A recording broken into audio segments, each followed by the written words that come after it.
લતા મંગેશકરના મૃત્યુ પહેલાના અંતિમ શબ્દો। આ દુનિયામાં મૃત્યુ કરતાં વધુ વાસ્તવિક કંઈ નથી। દુનિયાની સૌથી મોંઘી બ્રાન્ડેડ કાર મારા ગેરેજમાં પાર્ક કરેલી છે, પણ મને વ્હીલચેરમાં બેસાડીને લઈ જવામાં આવે છે।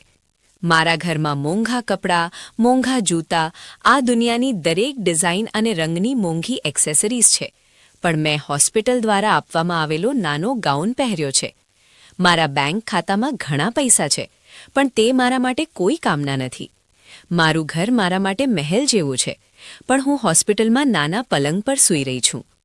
હું આ દુનિયાની 5 સ્ટાર હોટેલોમાં ફરતી રહેતી, પણ હવે મને હોસ્પિટલમાં એક લાભથી બીજી લાભમાં ટ્રાન્સફર કરવામાં આવી રહી છે। એક સમય હતો જ્યારે દરરોજ 7 હેરસ્ટાઇલિસ્ટ મારા વાળ કરતા હતા, પણ આજે મારા માથા પર વાળ નથી। હું દુનિયાભરની ઘણી અલગ અલગ 5 સ્ટાર હોટલોમાં ખાઉં છું, પણ આજે મારો આહાર દિવસમાં 2 ગોળીઓ અને રાત્રે 1 ગ્લાસ પાણી છે। હું દુનિયાભરમાં અલગ અલગ વિમાનોમાં ઉડાન ભરી છે, પણ આજે 2 લોકો મને વ્હીલચેરમાં બેસાડી હોસ્પિટલમાં અંદર લઈ જવા માટે મદદ કરે છે। કોઈ સુવિધાએ મને મદદ કરી નથી, કોઈ પણ રીતે શાંતિ નથી, પરંતુ કેટલાક પ્રિયજનોના ચહેરા, તેમની પ્રાર્થના અને પૂજા મને જીવંત રાખે છે। આ જીવન છે।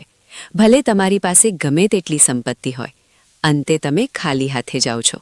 દયાળુ બનો, શક્ય તેટલી મદદ કરો। પૈસા અને સત્તા માટે લોકોને મહત્વ આપવાનું ટાળો। સારા લોકોને પ્રેમ કરો, જે તમારા માટે છે તેમની કદર કરો। કોઈને દુઃખ ના આપો, સારા બનો, સારું કરો, કારણ કે તે જ તમારી સાથે જશે।